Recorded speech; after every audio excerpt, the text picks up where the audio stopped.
Hi hello guys, welcome back to YouTube Tamil. நாம இன்னைக்கு இந்த வீடியோல ரைஸ்ட் பை உல்ஃபோட 4th எபிசோட்ல என்ன ஆச்சு அப்படின்றத ஃபுல்லா பார்க்க போறோம். ஸோ ரொம்ப டைம் வேஸ்ட் பண்ணாம ஸ்ட்ரைட்டா வீடியோக்குள்ள போயிடலாம். போன எபிசோட்லயே பால் தன்னோட ஃப்ரெண்ட்ஸோட எப்படியாவது கேலுப் கிட்ட இன்ஃபர்மேஷனை பாஸ் பண்ணணுங்கிறதுக்காக இங்க வந்திருப்பாரு. ஸோ இந்த இடத்துல கேலுப் அவர் பார்த்த உடனே உங்களை அட்டாக் பண்றதுக்காக ஏத்திஸ்ட் சோல்ஜர்ஸ் இங்க வந்துகிட்டு இருக்காங்க, நீங்க இருக்கக்கூடிய இடத்த கூடிய சீக்கிரத்துல அவங்க கண்டுபிடிச்சிருவாங்க, உடனடியே நீங்க இங்க இருந்து தப்பிச்சு போறது உங்களுக்கு நல்லது அப்படின்ற இன்ஃபர்மேஷனை சொல்றதுக்காக தான் இவ்வளவு தூரம் நான் கஷ்டப்பட்டு உங்களை தேடிட்டு வந்தேன் அப்படின்னு சொல்றாரு. இதை கேட்ட உடனே இந்த இடத்துல கேலுப் ரொம்பவே இம்ப்ரெஸ் ஆயிடுறாரு. இந்த இடத்துல அவர் என்ன சொல்றாரு அப்படின்னா, நான் உன்னோட உண்மையான அப்பா இல்லை அப்படின்னு தெரிஞ்சோம் நீ எங்க கிட்ட உண்மையை சொல்றதுக்காக இவ்வளவு தூரம் வந்திருக்க, உண்மையிலேயே உன்னை நினைச்சா எனக்கு ரொம்ப பெருமையா இருக்கு அப்படின்னு அவர் சொல்ல, பால் இந்த இடத்துல சிம்பிளா என்ன சொல்றாரு அப்படின்னா, நீங்க எதுக்காக என்னோட அப்பா அம்மாவை கொன்னீங்க அப்படின்ற விஷயம் எனக்கு கிளியரா தெரியும். அது எனக்கு தெரிஞ்சதுக்கான ஒரே ஒரு காரணம் சோல் தான். ஏன்னா சோலோட வாய்ஸ் எனக்கு கேட்க ஆரம்பிச்சிருச்சு. அது சொல்லிதான் நீங்க யார் அப்படின்ற உண்மையை எனக்கு தெரியும். எல்லாமே தெரிஞ்சிருந்தாலும் நான் இங்க வந்து உங்ககிட்ட உண்மையை சொன்னதுக்கான ஒரு காரணம் என்ன அப்படின்னா, இந்த மித்ரேக் பிலீஃப் எப்படியாவது வளரணும் அப்படிங்கிறதுக்காக தான் அப்படின்ற மாதிரி தான் வந்த விருப்பத்தை கிளியரா இந்த இடத்துல எக்ஸ்பிளைன் பண்றாரு. பாலுக்கு சோலோட வாய்ஸ் கேட்குது அப்படின்ற இன்ஃபர்மேஷன் இவருக்கு தெரிஞ்சதுக்கு அப்புறம் ஸோ தனக்கு கேட்காத சோலோட வாய்ஸ் தன்னோட பையனுக்கு கேட்குது அப்படின்னு நினைச்சு ஒரு வகையில சந்தோஷமும் படுறாரு அப்படின்னு சொல்லலாம். அது மட்டும் இல்லாம பால் இந்த இடத்துல என்ன சொல்றாரு அப்படின்னா, எனக்கு இந்த இடத்துல வந்து உங்ககிட்ட இன்ஃபர்மேஷன் சொல்றது எந்த அளவுக்கு முக்கியமோ அதே அளவுக்கு எனக்கு மதுரையும் ரொம்ப பிடிக்கும். அவங்களுக்கு இந்த மித்ரேக் பிலீஃப்ல அந்த அளவுக்கு நம்பிக்கை இல்லை, அது ஒரு விஷயம் தான் எனக்கு பிடிக்கல, இந்த இடத்துல நான் அவங்கள ரொம்ப மிஸ் பண்றேன் அப்படின்ற மாதிரி மதர் மேல தனக்கு இருந்த தனிப்பட்ட அன்பையும் அவர் இந்த இடத்துல கிளியரா சொல்றாரு. இதை கேட்ட உடனே கேலுப் தன்னோட பையனை சமாதானப்படுத்தணும் அப்படிங்கிறதுக்காக, நீ ரொம்ப ஃபீல் பண்ணாத, இன்னும் கொஞ்ச நேரத்துல அந்த நெக்ரோமென்சர் இங்க வந்துடும், நீ அதை பத்திலாம் பெருசா கவலைப்படாத அப்படின்னு சொல்லி தன்னோட பையனோட மனசை தேர்த்து நினைக்கிறாரு. சரி உடனடியே இங்க இருந்து தப்பிச்சு போலாம் அப்படின்னு சொல்லி தன்னோட மத்த ஆட்களை இந்த புகையை விட்டு வெளியில அனுப்பிக்கிட்டு இருக்காரு. எல்லாரும் வெளியில போனதுக்கு அப்புறம் இவரும் பாலும் அங்க இருந்து கிளம்பி வெளியில போலாம் அப்படின்னு நினைக்கிறாங்க. அப்பதான் பால் திடீர்னு அந்த இடத்துல நடக்க முடியாம அப்படியே திணறி போய் நிக்கிறாரு. முதல்ல கேலுப் எதுக்காக விளையாடுற, வாடா போலாம் அப்படின்ற மாதிரி தான் அசால்ட்டா கூப்பிடுறாரு. ஆனா கொஞ்ச நேரத்துக்கு அப்புறம் தான் அவருக்கு புரிய ஆரம்பிக்குது பால் இந்த இடத்துல ஃபுல்லாவே ஸ்டக் ஆகி நின்று இருக்கான் அப்படின்ட்டு. அது மட்டும் இல்லாம பால் திடீர்னு அதே இடத்துல மயக்கம் போட்டு விழுறாரு. அவருக்கு என்ன பேசுறது அப்படின்னு தெரியல, பயந்து போய் என்னை காப்பாத்துங்க அப்படின்ற மாதிரி துடிக்க ஆரம்பிக்கிறாரு. உடனே கேலுப் அந்த இடத்துல கிளம்பிக்கிட்டு இருந்த தன்னோட ஒரு சோல்ஜரை தண்ணி மட்டும் எடுத்துட்டு வா அப்படின்னு சொல்லும் போதுதான் பால் எடுத்துட்டு வந்திருந்த பேக்ல இருக்கக்கூடிய அந்த எலி வெளியில வர ஆரம்பிக்குது. அது மட்டும் இல்லாம அந்த எலி கொஞ்சம் கொஞ்சமா வெடிச்சு சதுரி அதுக்குள்ள இருந்து ஏதோ ஒரு கெமிக்கல் மாதிரியான விஷயம் வெளியில வர ஆரம்பிக்குது. சோ இப்பதான் நமக்கு ஒரு விஷயத்தை காமிக்கிறாங்க, இது எல்லாத்தையும் பிளான் பண்ணி அனுப்பிச்சிருக்காங்க அப்படின்ட்டு. அந்த கெமிக்கல் வெளியில வந்த உடனே அந்த தண்ணியை எடுத்துட்டு வந்தார் இல்லையா அந்த சோல்ஜர், அவர் அதே இடத்துல கீழே விழுந்தது மட்டும் இல்லாம அவரோட உடம்பு ஃபுல்லா வித்தியாசமாகவும் விகாரமாகவும் மாறி அப்படியே இறந்து போயிடுறாரு, துடிக்கிறாரு. அதே மாதிரிதான் பாலுக்கும் இந்த இடத்துல ரியாக்ட் ஆகுது. உள்ள வேற யாரும் இல்லை, ஏன்னா எல்லாரும் வெளியில போய்கிட்டு இருக்காங்க. கேலுவுக்கு எந்தவித ரியாக்ஷனும் ஆகல, ஏன்னா அவரோட உடம்புல இந்த நெக்ரோமென்சர் கண்ணு இருக்கிறதுனால. தன்னோட பையனை எப்படியாவது காப்பாற்றணும், உடனடியே இவனை கூட்டிட்டு வெளியில போகணும் அப்படின்னு சொல்லி சாகர தருவாயில இருந்த பால் அங்க இருந்து தூக்குனது மட்டும் இல்லாம கொகையை விட்டு வெளியில ஓடி வந்துகிட்டு இருக்காரு. அப்படி வரும்போது அங்க இருக்க மத்த ஆட்களுக்கும் தெரிஞ்சிருச்சு பாலுக்கு ஏதோ ஆயிடுச்சு அப்படின்ட்டு. அது மட்டும் இல்லாம உள்ள நடந்த விஷயத்த வெளியில இருக்க எல்லாருக்கிட்டையும் சொல்லிடுறாரு.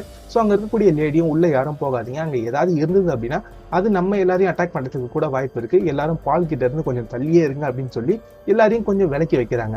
கேலுப்பும் பாலை வெளியில கூட்டிட்டு வந்தது மட்டும் இல்லாம சூரிய ஒளியில அவரை வச்சு தயவு செய்து இவனை காப்பாத்துங்க, உங்களால இவனை காப்பாற்ற முடியும் அப்படின்னு எனக்கு தெரியும் சொல்லி சோல் கிட்ட வேண்டவே ஆரம்பிக்கிறாரு. லிட்டரலா ப்ரே பண்றாரு அப்படின்னு சொல்லலாம். இதை பார்த்த உடனே அந்த இடத்துல இந்த கேம்பியன் ரொம்பவே பயந்துறாரு.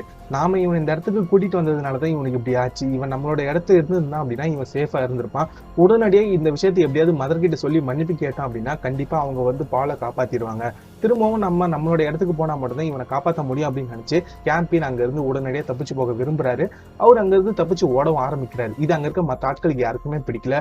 உடனடியே கேலுப் யார்கிட்டயே சொல்லி இவனை எப்படியா தடுங்க அப்படின்னு சொல்ல அந்த லேடி என்ன பண்றாங்க அப்படின்னா, தன்னோட பொண்ணா இருக்கக்கூடிய அந்த ஆண்ட்ராய்ட் கிட்ட எப்படியாவது நீ அவனை தடுக்கணும், இது உனக்கான டைரக்ட் ஆர்டர், அவனை பிடிச்சு இங்கேயே கூட்டிட்டு வா அப்படின்னு சொல்ல அந்த சின்ன பொண்ணு உடனடியே கேம்பியனை துரத்திக்கிட்டு பின்னாடியே ஓட ஆரம்பிக்கிறா. ஆனா இங்க இருக்கக்கூடிய ஒரு சோல்ஜருக்கு இதுல சுத்தமாவே நம்பிக்கை இல்லை. என்ன இருந்தாலும் என்னால ஒரு ஆண்ட்ராய்டை நம்ப முடியாது, நானே போயிட்டு அவனை சுட்டு கொண்டுட்டு வரேன் அப்படின்னு சொல்லி அவரும் பின்தொடர்ந்து போக ஆரம்பிக்கிறாரு. இந்த சோல்ஜர் வேற யாரும் இல்லை, இதுக்கு முன்னாடி ஏத்திஸ்ட் காலனில இருந்து விரட்டி அடிக்கப்பட்டு இங்க கேலுப் கிட்ட வந்து சேர்ந்திருப்பார் இல்லையா, அவர் தான். கட் பண்ண இந்த பக்கம் ஃபாதரை காமிக்கிறாங்க. போன எபிசோட்ல ஃபாதர் அந்த ரோபோட் கிட்ட சண்டை போட்டு அங்க இருக்கக்கூடிய லேடி கிட்ட இருந்து பிளட் எல்லாத்தையும் வாங்கிட்டு வந்திருப்பாரு. சோ இந்த இடத்துல தன்னோட பசங்களோட வந்துகிட்டு இருக்காரு. நான் போன எபிசோட்ல ஒரு விஷயத்த சொல்ல மறந்துட்டேன், அது என்ன அப்படின்னா டெம்பஸ்டுக்கு இந்த கிரகத்துல ஒரு பாய் ஃப்ரெண்ட் கிடைச்சிருப்பாங்க. அதை போன எபிசோட்ல ஒரு 2-3 ஷாட்ல காமிச்சிருப்பாங்க, அதை மட்டும் சொல்ல மறந்துட்டேன். அது மட்டும் இல்லாம டெம்பஸ்ட் அந்த ஃபைட்டை பார்க்கறதுக்காக வந்திருப்பாங்க. சோ அவ்வளவுதான். இந்த இடத்துல தன்னோட ஃபாதரோட டெம்பஸ்டும் சரி ஹண்டரும் சரி திரும்ப தங்களோட காலனிக்கு வந்துட்டு இருப்பாங்க. அப்படி வரும்போது இந்த இடத்துல ஹண்டர் என்ன சொல்லுவார் அப்படின்னா, நீங்க அந்த ஃபைட்டை ஜெயிச்சிட்டீங்க, அதுக்கு காரணம் நான் உங்களுக்கு கொடுத்த அந்த டாலர் தான், ஸோ இப்போ நீங்க ஜெயிச்சிட்டீங்கல்ல, அந்த டாலர் திரும்ப எனக்கு கொடுங்க அப்படின்னு கேட்க ஃபாதரும் சரி நீயே வச்சுக்கோ, இது எனக்கு தேவையில்ல, நான் ஜெயிச்சிருப்பேன், இருந்தாலும் உன்னோட நம்பிக்கைக்காக நான் போட்டுக்கிட்டேன் அப்படின்னு சொல்லி அந்த டாலரை திரும்பவும் கொடுத்துறாரு. பசங்களும் உடனே இது கொடுத்ததுனாலதான் நீங்க ஜெயிச்சிங்க, ரொம்ப ஓவரா சீன் போடாதீங்க அப்படின்னு சொல்லி தன்னோட அப்பாவே கலாய்க்க ஆரம்பிக்கிறாங்க. இவங்களுக்குள்ள ஒரு நல்ல அண்டர்ஸ்டாண்டிங் வந்திருக்கு அப்படின்றத கிளியரா இந்த இடத்துல காமிக்க ஆரம்பிக்கிறாங்க. பர்டிகுலரா ஹண்டர் அண்ட் ஃபாதர். இந்த இடத்துல ஃபாதர் தன்னோட பசங்க கிட்ட இத்தனை நாள் தான் என்ன ஆராய்ச்சி பண்ணிக்கிட்டு இருந்தோம் அப்படின்ற விஷயத்த கிளியரா சொல்ல ஆரம்பிக்கிறாரு. இந்த கிரகத்துல இருந்து கிடைச்ச எலும்பு கூடுகளை வச்சு நான் ஒரு விஷயத்த பண்ணிக்கிட்டு இருக்கேன் அப்படின்னு சொன்னது மட்டும் இல்லாம அவர் எடுத்துட்டு வந்த அந்த ரத்தத்தை எல்லாத்தையும் அது மேல ஊத்த அது திரும்பவும் அதை உரியும் நினைக்கிறாரு. பட் இந்த இடத்துல அந்த எலும்பு கூடு எந்த வித ரத்தத்தையும் உரியல. இதுக்கு முன்னாடி அவரோட காதுல இருந்து வெளிப்பட்ட ரத்தத்தை அங்க இருக்கக்கூடிய அந்த எலும்பு கூடு ஃபுல்லாவே உரிய ஆரம்பிச்சுது. ஸோ இந்த இடத்துல அவர் எடுத்துட்டு வந்த அந்த ரத்தத்தை ஊத்துனா இது எப்படியாவது அதை உறிஞ்சிக்கும், அதை தன்னோட பசங்க பார்ப்பாங்க அப்படின்ற மாதிரி அவர் காமிச்சிருப்பாரு. ஆனா அந்த பிளட் அப்படியே அந்த இடத்துல தேங்கி நிக்க ஆரம்பிச்சிருக்கும். அங்க இருக்கக்கூடிய பசங்க எல்லாம் என்ன நினைப்பாங்க அப்படின்னா, ஃபாதரோட சிஸ்டம்ல ஏதோ ப்ராப்ளம் இருக்கு, கேலுப் அடிச்சதுக்கு அப்புறம் அவரோட சிஸ்டம் இன்னும் ஃபுல்லா சரி செய்யப்படல, நாம அதை சரி செய்யலாமா அப்படின்ற மாதிரி ஹண்டர் கேட்டுக்கிட்டு இருப்பாரு. ஃபாதர் உடனே அதெல்லாம் ஒண்ணும் இல்லடா, தயவு செய்து என்ன நம்பு அப்படின்னு சொல்ல பசங்க யாரும் நம்பி இருக்க மாட்டாங்க. வாங்க இங்க இருந்து வெளியில போலாம் அப்படின்னு சொல்லி ஃபாதரையும் கூட்டிட்டு போயிருப்பாங்க. ஆனா இவங்க எல்லாம் அந்த ரூம் விட்டு வெளியில போனதுக்கு அப்புறம் தான் அங்க தேங்கி கிடந்த மொத்த ரத்தத்தையும் அந்த எலும்பு கூடு ஃபுல்லாவே உரிய ஆரம்பிச்சிருக்கும். ஸோ அந்த எலும்பு கூடுக்கு இன்னுமுமே அந்த பவர் இருக்கு அப்படின்றத கரெக்டா இந்த ஷாட்ல காமிச்சிருப்பாங்க. அதே மாதிரி கட் பண்ண இந்த பக்கம் வீட்டாவை காமிப்பாங்க. இவங்களோட ஃபேமிலியில இருக்கிறதுலேயே ரொம்ப சின்ன பொண்ணு இவங்க தான் அப்படின்னு சொல்லலாம். வீட்டில் உட்காந்து வீடியோ கேம் விளையாடிக்கிட்டு இருக்காங்க. இது மதருக்கு சுத்தமா பிடிக்கல. நீ என்ன எப்போ பார்த்தாலும் கேம் விளையாடிக்கிட்டே இருக்க, உடனடியாக போயிட்டு உன்னோட டாஸ்கா பண்ணு அப்படின்னு சொன்னது மட்டும் இல்லாம தன்னோட பொண்ணுகிட்ட ரொம்ப கோபமா கத்துறாங்க. அது மட்டும் இல்லாம அந்த வீடியோ கேமே பிடுங்கி உடச்சும் போட்டுறாங்க. இதனால வீட்டா நீங்க தான் இருக்கிறதுலேயே மோசமான அம்மான்னு சொல்லிட்டு அந்த இடத்த விட்டு ஓடி போயிடுறாங்க. மதுரம் பரவாயில்ல அப்படின்னு சொல்லிட்டு அவங்களோட வேலையை பார்க்க ஆரம்பிக்கிறாங்க. இப்பதான் அவங்களுக்கு ஒரு ஐடியா வருது, தான் கூட்டிட்டு வந்த சர்பெண்ட்டை தன்னோட கண்ட்ரோல வச்சுக்கணும் அப்படின்னா அதுக்கு ஒரு டிவைஸை கண்டுபிடிச்சா எப்படி இருக்கும் அப்படின்ற ஒரு யோசனை வருது.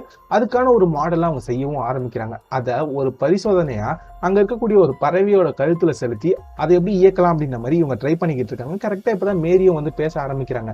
இது எதுக்காக நீ கஷ்டப்பட்டு செஞ்சுக்கிட்டு இருக்க, இதுக்கு பதிலா அந்த சர்பெண்ட்டை நீ கொன்னுட்ட அப்படின்னா யாருக்குமே எந்த வித பிரச்சனையும் இருக்காது அப்படின்னு கேட்கும்போது, அதுவும் என்னோட ஒரு பையன் தான், அதை எப்படி நான் கொல்ல முடியும், அது மட்டும் இல்லாம இந்த கிரகத்துல இருக்கக்கூடிய ஒரு வித்தியாசமான ஒரு உயிரினமாவும் அது இருக்கலாம், மேபி அது நம்மளோட சேவியரா கூட மாறதுக்கு வாய்ப்பு இருக்கு, அதை என்னால கொல்ல முடியாது, அதுக்காக தான் இந்த டிவைஸை கண்டுபிடிச்சிட்டு இருக்கேன் அப்படின்னு சொல்லி அவங்க அந்த டிவைஸை கண்டுபிடிக்க ஆரம்பிச்சுக்கிட்டு இருக்காங்க.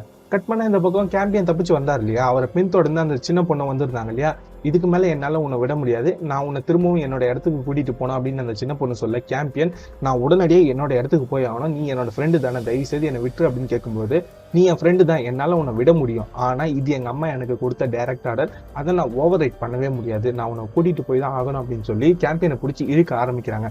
கரெக்டா அப்பதான் இவங்க இருக்கக்கூடிய இடத்துக்கு பக்கத்துல ஒரு சின்னதா ஒரு குளம் மாதிரி இருக்கு. அந்த குளத்துக்குள்ள இருந்து ஒரு மிருகம் வெளியில வர ஆரம்பிக்குது. அந்த குளத்துல இருக்கிற தண்ணியும் ஃபுல்லாவே ஆசிடால நிரப்பப்பட்டதுதான். சோ அந்த குளத்துல இருக்கக்கூடிய மிருகம் வெளியில வந்த உடனே அந்த ஆண்ட்ராய்டோட காலை பிடிச்சி உள்ள இழுக்க பாக்குது.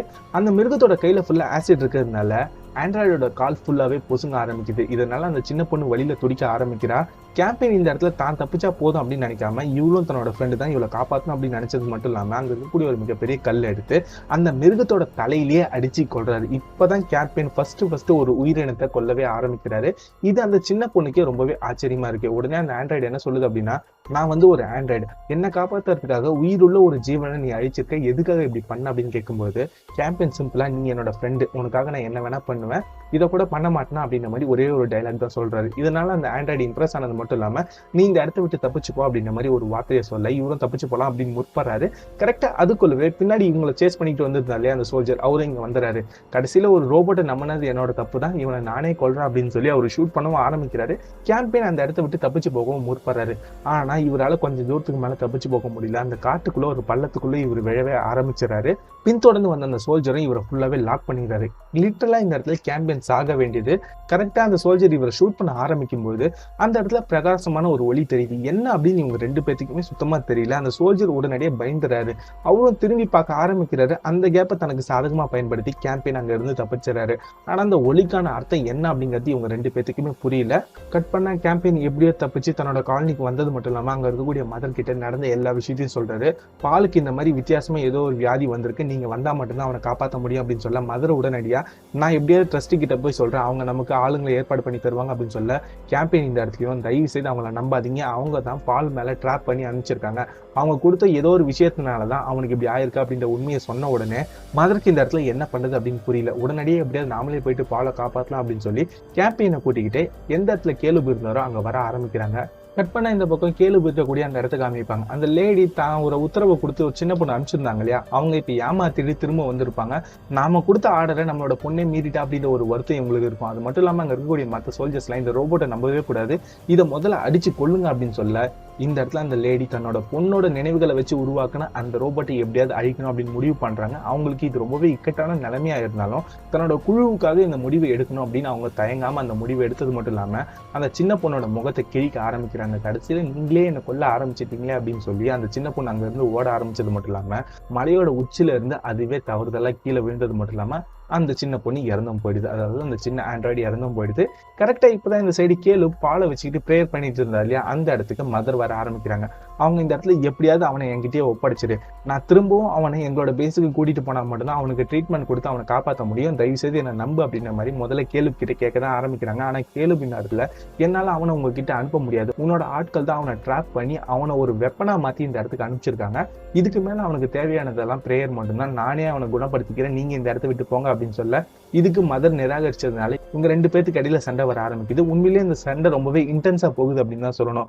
மதருக்கு ஒண்ணுமே புரியல, சாதாரண மனுஷனா இருந்தவன் எப்படி இவ்வளவு பவர்ஃபுல்லா மாறி தண்ணியே அடிக்கக்கூடிய நிலைமை இவனுக்கு வந்தது அப்படின்னு தெரியாம முதல்ல திணறாங்க. அதுக்கப்புறம் தான் மதருக்கு ஒரு விஷயம் புரிய ஆரம்பிக்குது, கேலுவோட வயிற்றுக்குள்ள தன்னோட கண்கள் இருக்கு அப்படின்ட்டு. உடனடியா அந்த கண்களை எப்படியாவது இவனோட வயிற்றுக்குள்ள இருந்து எடுக்கணும் அப்படின்னு நினைச்சது மட்டும் இல்லாம கேலுபு ஒரு இடத்துல லாக் பண்ணி அவரோட வயிற்றுக்குள்ள இருக்கக்கூடிய கண்களை தன்னோட பவர் மூலியமா வெளியில எடுக்க ஆரம்பிக்கிறாங்க. அந்த கண்கள் மதரோட கைக்கு வந்ததுக்கு அப்புறம் தன்னோட கண்களை திரும்பவும் பொருத்திக்க ஆரம்பிக்கிறாங்க.